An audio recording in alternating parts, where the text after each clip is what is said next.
Yes, that was Do Right by the one and only Mr. Damon Little. Now, I noticed on that CD cover, it was a thing called New Beginning featuring Damon Little. So tell us, who was New Beginning? Yeah, New Beginning was my group, man. When I came out, from coming from a traditional quartet bass, under the leadership of my uncle Clarence Fountain of the Blind Boys of Alabama. I'm a humble guy, so we just formed a group called New Beginning, and that's this is what brought me to be, Damon Little, man. So when we got in the studio, we started cutting the song. We signed a deal with this record company called Worldwide Records. He said, "Hey man, I know the group is called New Beginning, but we gotta say featuring Damon or something. Let's put Damon in front." I said, "Nah, wow. I don't want all that, man." So it ended up being New Beginning featuring Damon Little, which that group still exists until today, man. We came out a little different, and they started calling us New Wave Quartet, and we had a little unique sound, and it really worked well for us, man. We had a female playing the guitar. We had guys that came from all different genres, in the band and all that. So it made our sound pretty unique. In fact, our bass player, which was my little nephew, he's now playing the bass for Bruno Mars. Really? Today, yes. The local guy you see. I got to meet him. Yeah. I'm a huge fan. Man. So we had a lot of great things and people that came through the Damon Little. In fact, one of my background singers, Rayvon Owens, he was the guy that was on American Idol last year. Wow. So we had some great guys that came through the New Beginning. I'm the only one that's still sort of kind of sticking around. Okay. Wow. Yeah, man. So that's what it was. A group. It was a group at first. So how you feel about a lack of groups being in the industry right now, besides quartets? Like you don't have, back in the days, we had Commission, you had the Winans, you had people that was really making an impact on the industry. How you feel with it being like a lack? Probably when you was out, you had Men of Standard and all of them guys. Yeah. I came up on groups like the Canton Spirituals, the Williams Brothers, yes. The Winans, like you said, Men of Standard and Commission and all those guys, man. Groups was popular during that time. Right. And time have changed a lot, man. Even like with choirs. Right. It's no longer you see big choirs in church. There's the praise and worship team, and they keep it moving. I even noticed, man, from touring around the country a lot now. You got a lot of lead praise and worship singers that'll go from church to church. It's like a little gig now. Right. So I think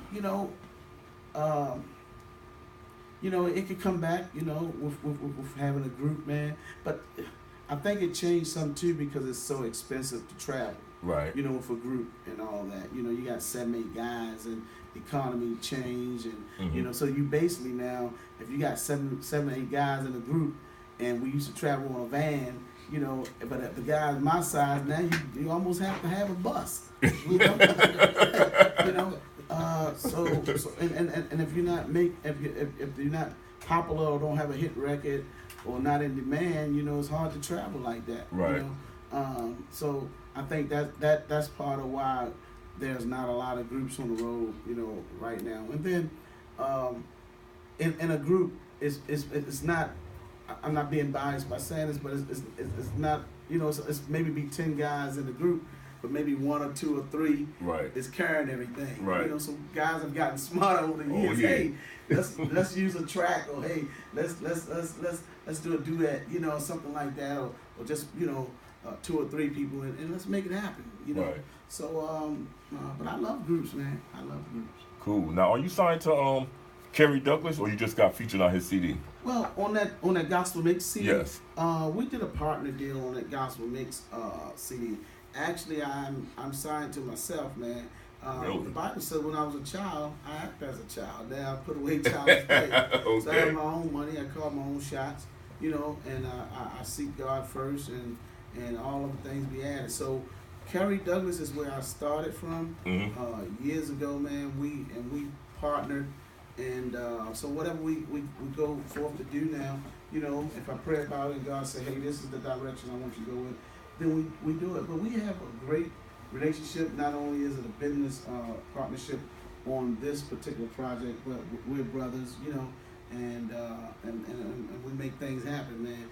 Wow. Kerry's been in the game for a long time. He's responsible for a lot of great artists, man. So I've had my most success being connected with him. I will say that.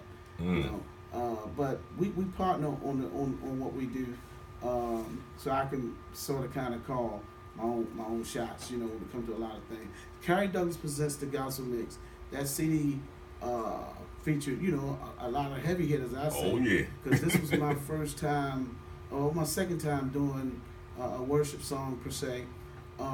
So the song was he handpicked all the songs that was on this gospel mix. I mean, he had Byron Cage on that, man. Wow. Ricky Dillon, Zacardi Cortez, Ernest Pugh, James Fortune. He had so many heavy hitters on this CD, man. And I'm just honored and blessed that my song is the number one song off the CD, and to God be the glory for that, man. Right. And I was going to ask you about that, like, how did it feel being a part of that? Because, Kerry Douglas, when he presents Black Smoke Records and all his stuff that he does, when he came out with James Fortune, he came out with Ernest Pugh, came out with Zacardi, like, you didn't know a lot of these guys even before he got a hold of them. Right. But once he got a hold of them, man, it's like James Fortune just came out and blew up. Let me give you a little insight. When Kerry Douglas came up with Worldwide Records, I came there about a year or two later, after he sort of kind of was getting the record label off the ground. There was E. Stewart back in the days and Keith Wonderboy, and we were probably like the third, fourth artist that he signed, and then he just blew up, because he had all these hits, and that wasn't his strategy. But I believe he was ordained by God to do that, man. Right. To take a whole bunch of no-name guys and make them big. Right. When James Fortune first came on the road, he had one pair of white jeans. We used to laugh at and a white T-shirt. I'm serious. Wow. And he and his wife and his singers used to come, and we used to tour around.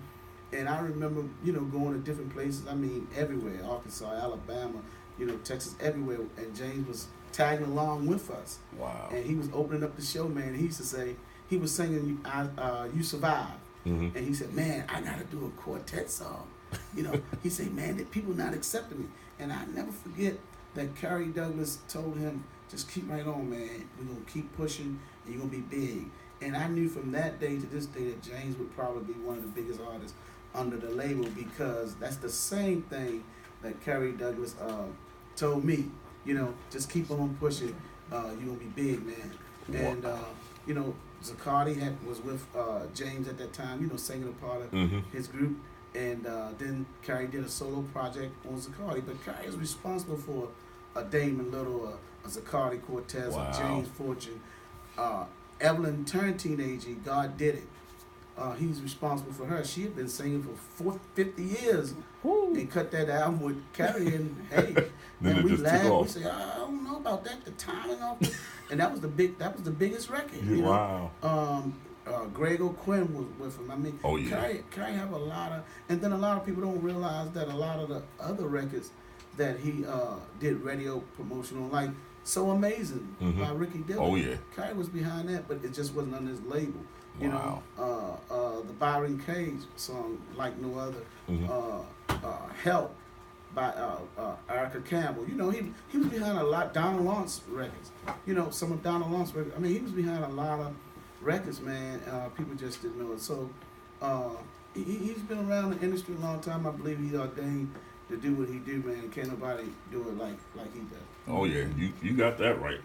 Real quick, we're gonna come right back. I'm gonna play one more song called "Make a Way," which is one of his hit singles, and then after that, I'll be right back talking more with my man himself, Mr. Damon Little, on the J. Williams Show. I hope you're ready. You know how we do? Let's get it.